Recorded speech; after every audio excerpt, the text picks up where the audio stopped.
एक ऐसी संख्या है ना, जो सबको विभाजित करता है। एक में एक से जैसे 25 को विभाजित करना, एक सबके बटे में, बटे का मतलब भाग, बटे का मतलब भाग, अब बटे का मतलब भाग, भाग का मतलब भाग का मतलब बटे, बटे का मतलब मतलब जानना बड़ा जरूरी है। अगर मतलब नहीं पता तो कुछ नहीं पता, है ना। तो मतलब पता होना चाहिए। तो भाग का मतलब होता है बेटा बटा, सबके बटे में एक लिखा है दिखता नहीं, एक लिखा रहता है दिखता नहीं, क्योंकि एक का भाग जब दो में दोगे तो कितनी बार जाएगा, दो बार जाएगा। एक का भाग तीन में दोगे कितनी बार जाएगा, एक का भाग 25 में दिया कितनी बार जाएगा। तो एक लिखा है दिख नहीं रहा, इसलिए एक की विभाज्यता का नियम नहीं लिखे, दो की विभाज्यता का नियम लिखे। दो की लखन गौतम, दो की विभाज्यता का, अच्छा ये लिखते जाना बेटा है। दो की विभाज्यता नहीं, पहले समझ लो बाद में लिखेंगे, ठीक नहीं, हम लिखवा देंगे तुम्हारा, ठीक। तो दो की विभाज्यता का नियम कैसे जानेंगे आयुष, ये दो से विभाजित है कि नहीं। दो की विभाज्यता का नियम क्या होता है बाबू,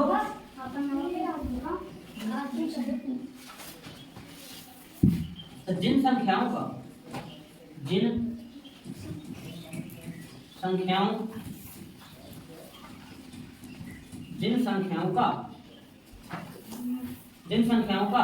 इकाई अंक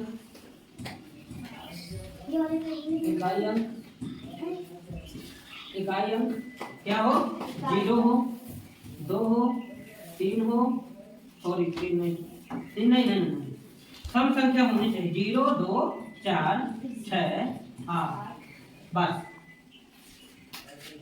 इकाई अंक।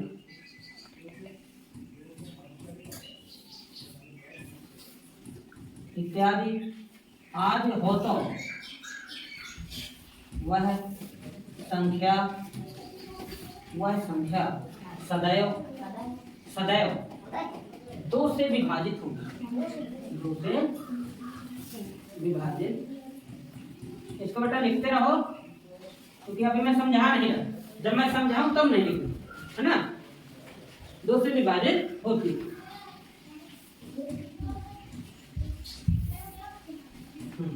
थोड़ा सा विराम देना। जिन संख्याओं का इकाई अंक ये याद होना चाहिए, 0 2 4 6 8 आज हो तो वह संख्या सदैव दो से विभाजित होगी। अर्थात यह कहीं अगर सम संख्या इकाई अंक अगर सम अंक है तो वह संख्या सदैव दो से विभाजित होगी। 3 की विभाज्यता का नियम लिख लो, इसका उपयोग बहुत ज्यादा है, इसलिए हम लोग इसको बहुत अच्छे से याद करें। 3 की विभाज्यता का नियम, 3 की विभाज्यता का नियम, 3 की विभाज्यता का नियम क्या होता है। अच्छा 3 की विभाज्यता का नियम ये होगा, दी गई बात नहीं, दी गई संख्याओं के अंकों का योग यदि 3 से विभाजित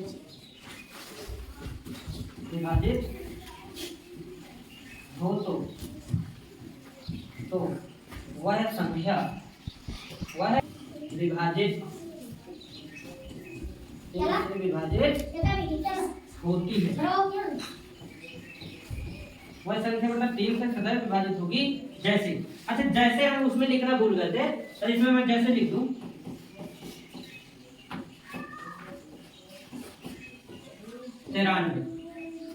93 है तो विषम, लेकिन इसके अंकों का योग कितना है, 9 3 12, तो 12 3 से विभाजित है ना, 93 हो गई। कोई भी संख्या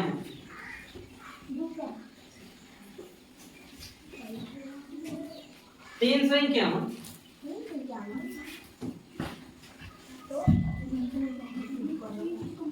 अच्छा इनके अंकों का योग बेटा सदैव 3 से विभाजित होना चाहिए, तब जाके ये 3 से विभाजित होगी। तो कोई भी एग्जाम्पल लिख लो, इसके अंकों का योग कर दे, जैसे 4 4 8 1 9, तो 9 3 के पहाड़े में आता है, ये पूरी संख्या 3 से विभाजित हो जाएगी।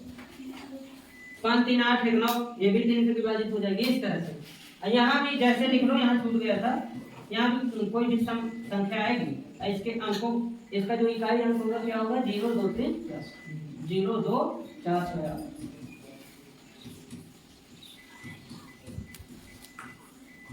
इस तरह से हम कुछ भी लिख सकते हैं, लेकिन इकाई अंक हमारा क्या होना चाहिए, सम अंक होगा। 4 की विभाज्यता का नियम लिख लो, हालांकि यही दो ये ज्यादा इंपॉर्टेंट है। एक होता है 5 का विभाज्यता का नियम, 5 का भी नोट, 4 का तो वही 2 से संबंधित।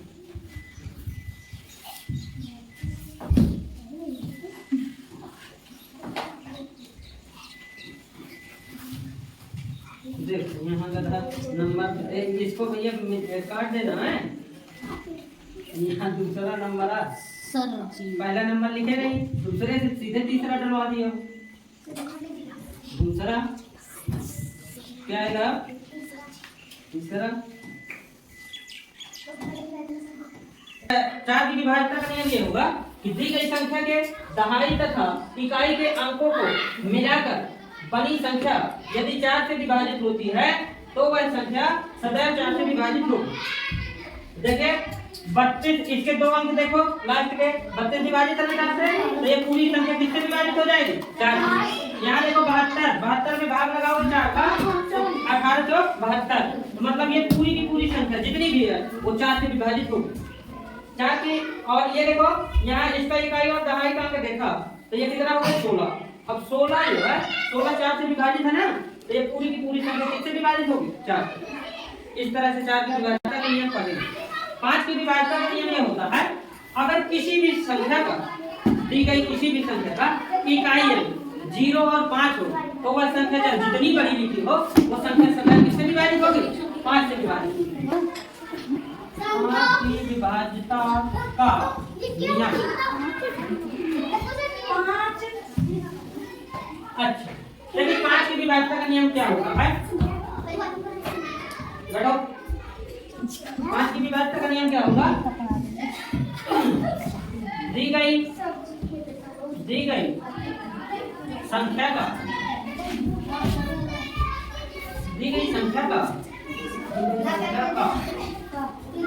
इकाई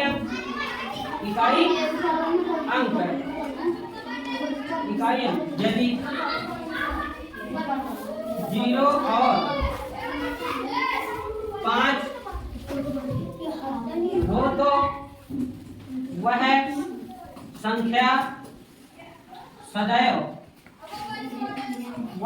सदैव 5 से विभाजित होती है, 5 से